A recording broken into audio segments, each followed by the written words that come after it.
오늘은 팀으로 사역하라, 팀으로 사역하라는 제목으로 하나님 말씀을 전하겠습니다.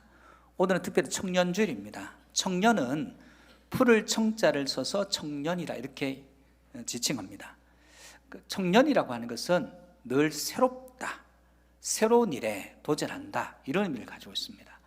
청년이 좌충우돌하지만 새로운 일에 도전하지 않으면 청년이 할 수가 없어요.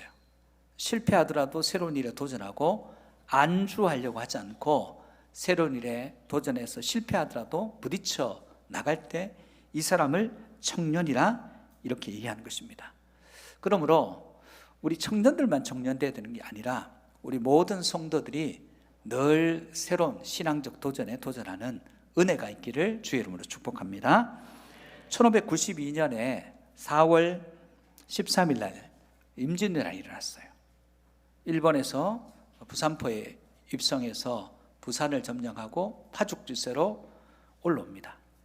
그런 가운데 4월 30일쯤에는 이미 도성을 버리고 개경에 가 있다가 거기서 이제 평양으로 이제 왕의 피난을 가야 되는 그 즈음에 어영대장 윤두수에게 왕이 이렇게 질문해요. 야, 일본군 속의 반이 조선 사람이라는데 그게 사실이냐? 이렇게 물어요. 외적이 쳐들어왔는데 그 일본군 중에 반절이나 조선 사람이 합류해 있다는 거예요.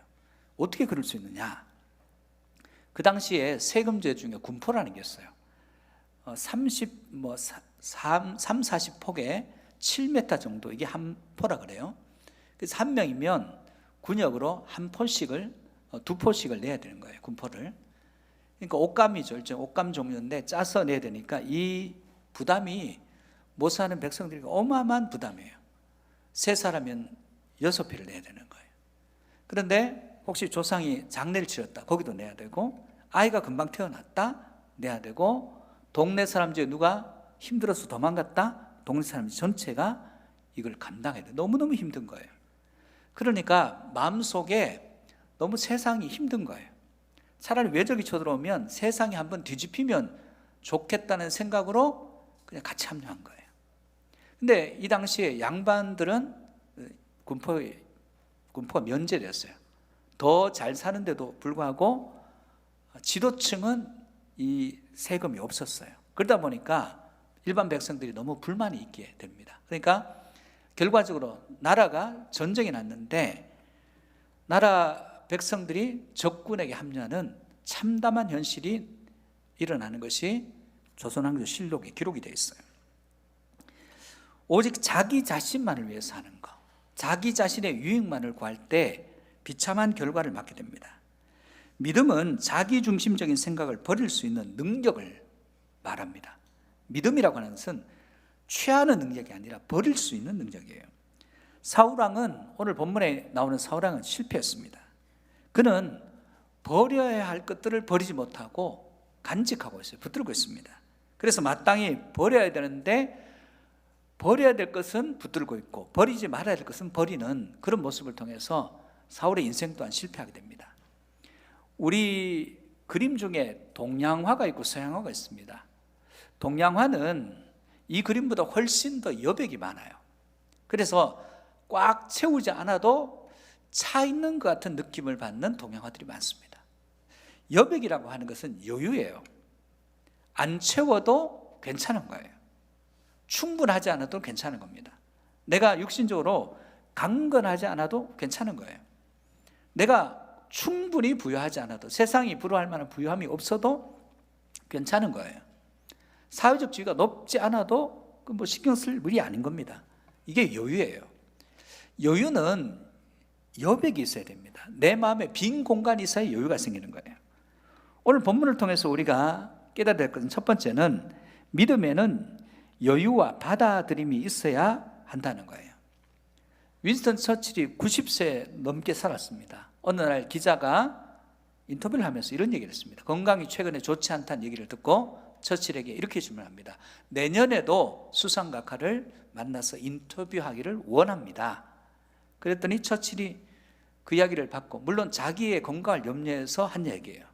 어떻게 받냐면, 내년에 못 만날 일이 뭐가 있는가? 내가 보니까 자네는 건강이 문제 없는데 내년에도 자네는 문제 없겠는걸? 내년에도 보세. 그렇게 반응했다는 거예요. 이건 일종의 여유입니다. 자신의 건강을 염려하는 기자에게 너 괜찮다고 내받아친 것입니다. 마음의 여유가 없으면 받아들일 수 있는 공간이 없습니다. 복음도 마찬가지예요. 우리 마음에 다른 잡동사니로 가득 차 있으면 복음이 들어오질 않아요. 요한복음 1장 12절에 보니까 영접하는 자 곧 그 이름을 믿는 자들에게는 하나님의 자녀가 되는 권세를 주셨으니, 영접한다는 것은 수용한다는 거잖아요. 사람이 평안한 사람들이 있습니다. 만나보면 부담이 하나도 없어요. 그냥 있는 것 자체가 좋아요. 그런 사람들의 특징은 마음에 빈 공간이 있어요. 여유가 있어요. 로마서 우리가 수요일에 하고 있는데 로마서의 결론이 뭡니까? 로마서 15장 7절 말씀의 결론이 뭐죠? 그러므로 그리스도께서 우리를 받아 하나님께 영광을 돌리심과 같이 너희도 서로 받으라. 하나님이 우리를 받아주지 않으면 우리의 힘과 능력으로 구원을 못 받습니다. 하나님께서 우리를 참아주시고 용납해 주시지 않으면 구원받을 사람이 여기 한 사람도 없어요. 오직 하나님께서 넉넉하게 우리를 받아주셨기 때문에 구원을 얻는 것입니다. 그러니 너희도 서로 받으라. 이것이 로마서의 결론이에요. 사람이 수용석에 있을 때 그 사람 주변에 사람이 있어요. 왜 나는 수용받지 못하나? 수용하면 됩니다. 그러면 수용받는 자가 돼요. 오늘 본문 6절에서 7절 말씀을 같이 보시겠습니다. 무리가 돌아올 때 곧 다윗이 블레셋 사람을 죽이고 돌아올 때 여인들이 이스라엘 모든 성읍에서 나와서 노래하며 춤추며 소고와 경채를 가지고 왕 사울을 환영하는데 여인들이 뛰놀며 노래하여 이르되 사울이 죽인 자는 천천히요 다윗은 만만히로다 한지라. 오늘 이 배경이 이랬습니다. 블레셋과 전쟁을 하러 갔어요. 갔는데 상대가 너무 강해요. 그리고 상대 장수 골리앗이 너무 강력한 거예요. 여러분, 전쟁은 어떤 특징이 있습니까? 도박과 똑같아요. 이기면 다 갖는 거예요. 지면 다 빼앗기는 거예요. 이기면 살고 지면 다 죽는 거예요. 현대 전쟁도 다르지 않습니다. 전쟁이 힘없는 나라가 전쟁을 일으키지 않아요. 이길 만한 힘이 있는 사람이 전쟁을 일으키는 거예요. 이기면 다 내 거예요. 지면 다 빼앗기는 거예요. 고대 전쟁은요, 지면 아내도 빼앗기고 자녀도 빼앗기고 다 끌려가서 놓여야 되는 거예요. 죽거나 놓여야 됩니다. 집은 불태워지고 귀중한 것은 다 그들의 것이 됩니다. 반드시 이겨야 돼요. 지면 끝장입니다. 근데 그 전쟁에서 계속 밀리고 있다는 소식을 들려요. 큰일 난 거예요. 모든 백성들이 불안합니다. 질까 봐. 지면 다 죽는 거니까. 그런 전쟁에서 갑자기 승산이 없는 전쟁에서 한 청년이 나와서 전쟁의 승기를 잡고 이기고 지금 돌아온다는 얘기를 듣습니다. 지금 동원 아니에요. 모든 백성들이 다 나옵니다. 다 나와. 너무너무 기쁘니까 다 나와서 왕과 왕의 군대를 환영합니다. 그 가운데 나온 얘기가 뭐냐면 너무 기쁘잖아요. 누가 살려줬느냐? 다윗이라는 한 청년을 통해서 우리가 다 살았다. 그때 나온 노래예요.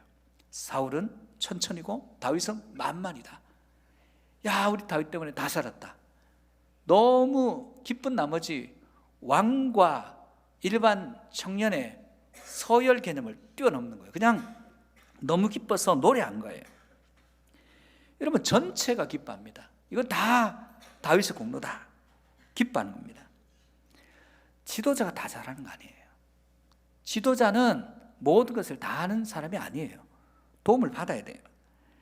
사울이 다윗을 향한 여인들의 말에 화를 낼 것이 아니라 받아들이면, 수용하면 완전히 달라지는 겁니다. 만약 사울이 다윗을 수용했다면 어떤 일이 일어나죠? 그냥 다윗은 사울의 신하일 뿐입니다. 이 모든 다윗이라는 신하를 거느린 사울 왕의 공로로 다 돌아갑니다. 사울왕 만세를 할 수 있습니다. 그런데 사울은 집착이 많은 인생이에요. 자기 연민이 많은 인생이에요. 자기가 중요한 인생입니다. 그래서 감정적으로 이미 상해버렸어요. 마음이 받아들일 수 없어요. 마음이 좁아요. 우리나라 싸움에 감정싸움이 많습니다. 감정싸움이 많대요. 감정이 상하면 감정이 말씀보다 위에 있어요. 여러분, 감정이 어떻게 말씀보다 위에 있을 수 있겠습니까? 유럽에서 최고의 나라는 영국이었어요. 스페인 이런 나라였습니다. 미국은 비교 대상이 아니었어요. 그런데 계속 전쟁이에요. 1차 전쟁, 2차 전쟁 하다 보니까 어느 날 갑자기 보니까 미국이 최강대국이 되어버렸어요. 여러분, 마음이 좁아져 가지고 별것 아닌 걸로 전쟁을 시작하다 보니까 전쟁하면 약해져요. 전쟁하고 이기면 강해지겠지만 전쟁을 계속해서 승승장구한 나라는 없어요. 옛날 중국의 조나라가 연나라를 치려고 합니다. 약하니까. 해왕이라는 왕이 치려고 하는 것을 듣고 한 지혜자가 와서 얘기합니다. 왕이여, 내가 여기 오는 길에 보니까 물을 건너는데 조개가 일광욕을 하려고 입을 벌리고 있는데 물총새가 와서 그 조개살을 콕 집었다는 거예요. 너무 아파가지고 조개가 입을 딱 다무니까 부리가 물려서 조개살을 집기는 집었는데 둘이 옥신각신 싸우더라는 거예요. 조개는 너 이거 나 안 놓으면 너 굶어 죽을 거야 하고, 조개를 향해서 물총새는 뭐라 하냐면 너 이거 안 놓으면 너 말라 죽을 거야 하면서 둘이 계속 싸우는 거예요. 그때 옆을 지나던 어부가 이거 웬 떡이냐 하면서 둘을 들고 가버렸다. 그래서 어부지리를 얻었다, 이 얘기를 하는 거예요. 지금 조나라가 연나라를 치면 옆에 있는 더 센 나라 진나라가 이 두 나라를 마치 어부지리로 얻는 결과를 낳을 거다. 그래도 계속 공격하겠느냐. 그랬더니 회왕이 깨닫고 공격을 중단했다는 거예요. 여러분, 같은 공동체가 물고 먹으면 다 망하는 거예요. 성도가 성도끼리 싸우면 사단의 밥 되는 거예요. 미국 사람들, 유럽 사람들이 아무리 싸워도 인격을 건드리지 않아요. 인격을 건드린 순간 그 사람을 사람으로 보지 않습니다.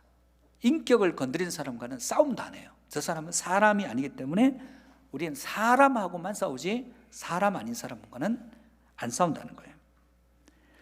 성도는 믿음이 아닌 것에 집착을 버려야 됩니다. 그까짓 게 대단하다고. 지금 전쟁에서 이겼는데 그럼 미련을 못 보냅니다. 믿음은 수용적인 모습이 있어야 돼요. 믿음은 언제나 받아들이고 수용하는 모습이 있어야 됩니다. 다윗과 사울의 차이는 뭐냐면 수용성의 차이입니다.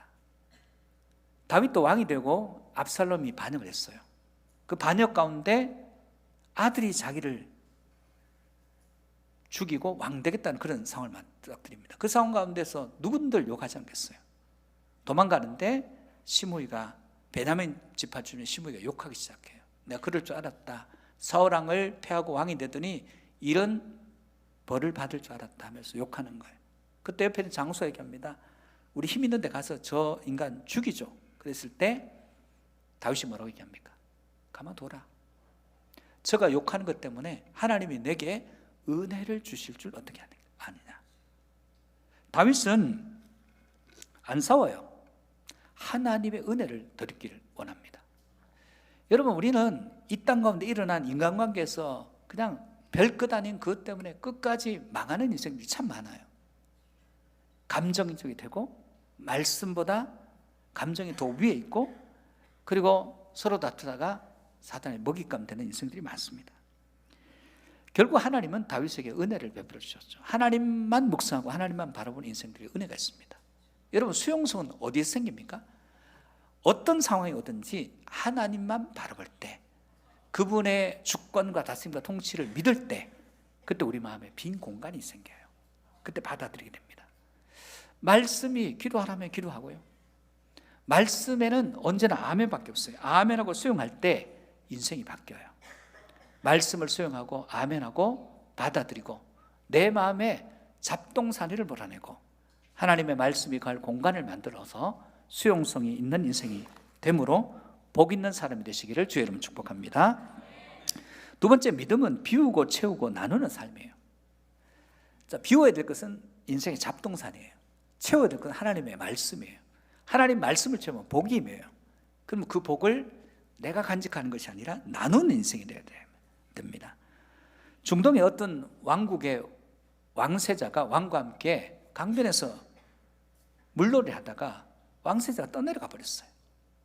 떠내려가니까 난리가 난 거예요. 온 군사들이 이 왕세자를 찾는데 아무리 찾아도 없어요.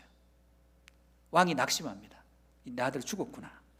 너무너무 슬퍼하는데 며칠을 찾고 해서 한참 뒤에 저 밑에 하루에 바위 위에서 산채로 발견됐어요. 그래서 왕세자를 만나서 너무 기뻐서 포옹하면서 물었습니다. 어떻게 네가 살 수 있냐? 그 강물에 떠내려가다가 어느 날 보면 중간에 바위가 있어서 기어 올라갔다는 거예요. 올라가 있는데 먹을 것이 없어서 굶어 죽어야 되는데 상류에서 가죽 부대에 빵이 있고 그게 계속 떠내려오더라는 거예요. 그래서 그 가죽 부대에 보니까 이름도 써 있고 열어서 먹고 있는데 그 다음날 보니까 또 떠내려오더라는 거예요. 그래서 살았다고 얘기하는 거예요. 정말 그런 이름을 가진 사람이 있을까? 상류로 가서 찾아보니 정말 그런 이름을 가진 사람이 있어요. 그래서 어떻게 너는 가죽 부대에 그 빵을 계속 떠내려 보냈냐? 그랬더니 그가 이렇게 얘기해요. 우리 속담에 이런 말이 있다. 선행을 하라. 빵을 물 위에 던지라. 그러면 그대에게 어느 날 반드시 보상되리라는 속담이 있다.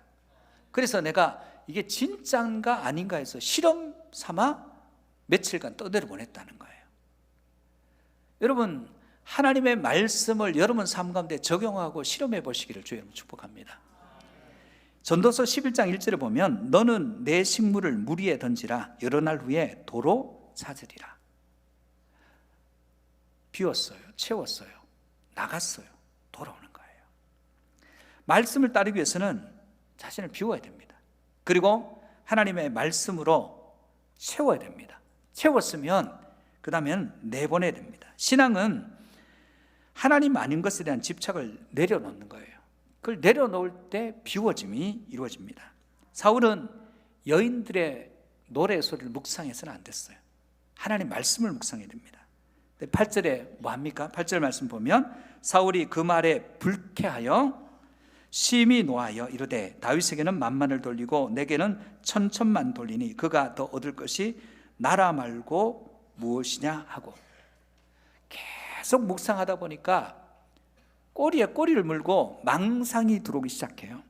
헛된 생각들이 자꾸 들어옵니다. 저 다윗이 저렇게 높아지면 결국은 내 나라를 빼앗겠구나. 거기까지 가는 거예요. 여러분 한번 보십시오. 다윗을 통해서 이기게 하신 분은 누굽니까? 다윗을 통해서 골리앗을 물리치게 하신 분은 누굽니까? 이 나라가 어떤 나라예요? 하나님 나라입니다. 그럼 영광은 하나님께 돌려드려야 됩니다. 어떤 승리를 가져왔을 때 하나님 은혜가 없으면 믿음은 비움과 채움 그리고 나눔인데 이 세 가지 패턴인데 내가 비우지 못하면 헛된 것들이 자꾸 찾아옵니다. 내가 누군데, 내가 왕인데 그런 마음이 들어요. 인생의 승리는 비움과 채움과 나눔이에요. 이 세 가지가 동시에 일어나야 됩니다. 비워야 채워지고 채운 이후에는 나눔이 있어야 됩니다. 본문에서 이스라엘 나라를 누가 구했습니까? 다윗이죠. 다윗이 구한 나라는 사울이 다스린 나라예요. 한마디로 말해서 사울의 나라를 다윗이 구한 거예요. 그럼 감사하죠. 다윗이 조금 높아진다 한들 그게 뭐 대수겠습니까? 나라를 구했는데 다윗의 손 들어주면 됩니다. 오늘 이 승리의 영광을 하나님께 돌려줍니다. 하나님께서 다윗을 통해서 우리 나라를 구원해 주셨습니다. 여러분 하나님께 영광을 돌립시다 하면 그 영광이 다윗의 것도 사울의 것도 아닌 하나님의 것이 됩니다. 내가 양보해도 내가 잘 되면 아무도 나를 당할 적 없어요. 내가 양보해요. 그런데 내가 잘 돼요. 이 경험이 필요해요. 내가 손해봤는데 손해보지 않아요. 하나님 안에서 내가 양보하고 손해봤는데 손해보지 않는 은혜를 경험해야 됩니다.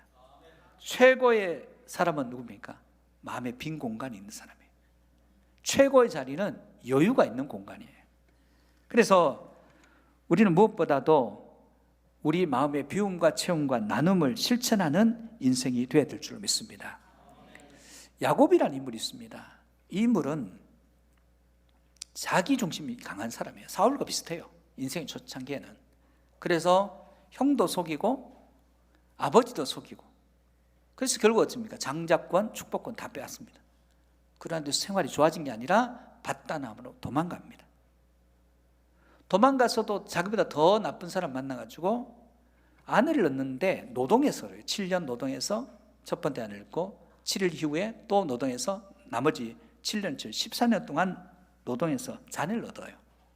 그게 이스라엘 12지파입니다. 근데 그렇게 해서도 하나님 은혜로 얻었어요.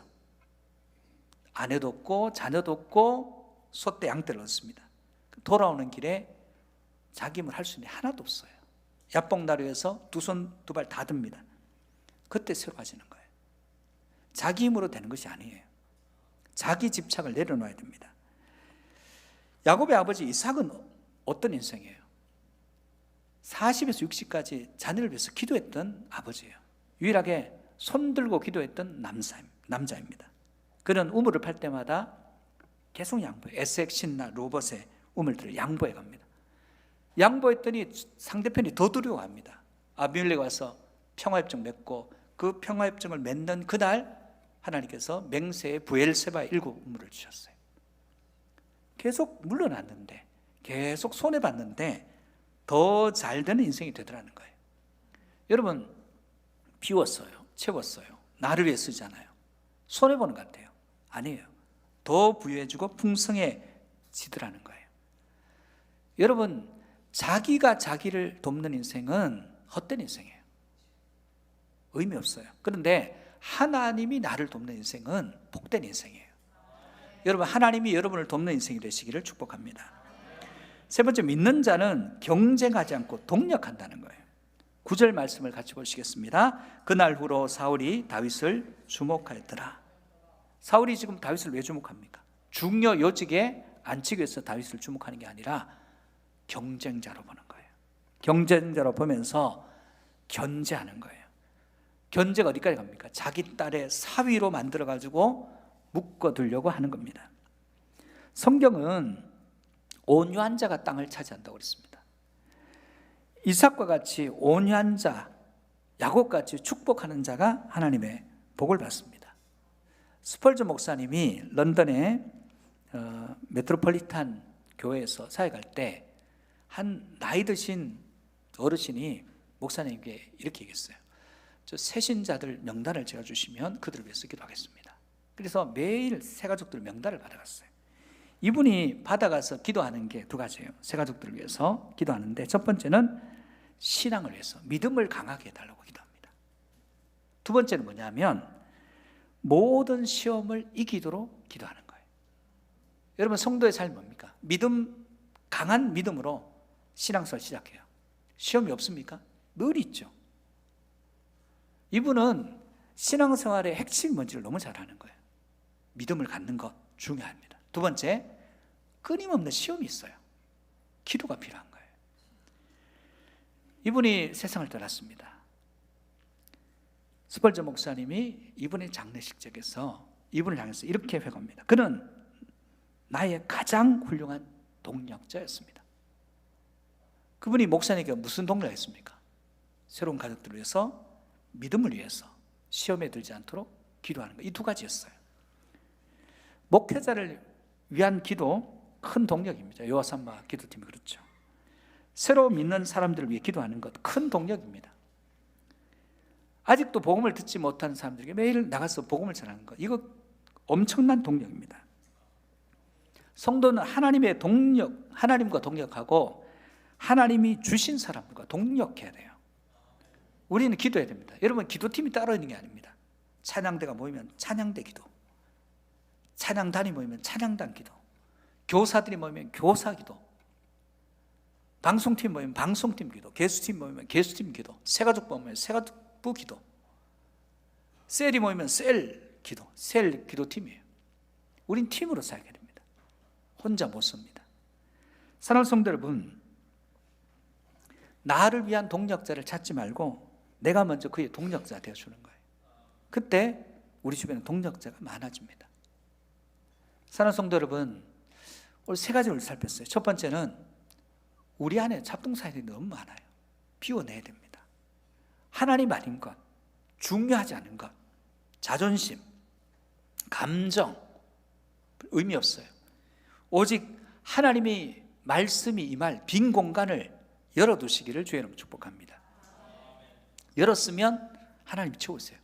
채우셨으면 나눠야 됩니다. 복음에 빚졌으면 복음을 나누고, 물질에 빚졌으면 물질을 나누고, 시간에 빚졌으면 시간을 그와 함께하고, 내가 높은 자리에 올라가는데 다른 사람의 도움을 받았다면 어려운 사람들을 돕고 나눔이에요. 마지막으로는 우리는 경쟁하는 게 아니에요. 경쟁하지 않고 동력하는 것입니다. 우린 팀이에요. 원팀이 되야 됩니다. 예배는 원팀으로 해야 되는 거예요. 예배는 경쟁하는 게 아닙니다. 오직 하나님을 높이는 겁니다. 한 팀이 되어서 하나님을 높이고 팀으로 사역할 때 우리의 사역을 통해서 하나님이 영광을 받으시고 하나님이 여러분을 통해서 놀라운 일들을 행하십니다. 주님과 동역하고 주님이 보내신 동력자들과 팀을 이루어 사역하는 거룩한 주의 백성들 되시기를 주의 이름으로 축복합니다.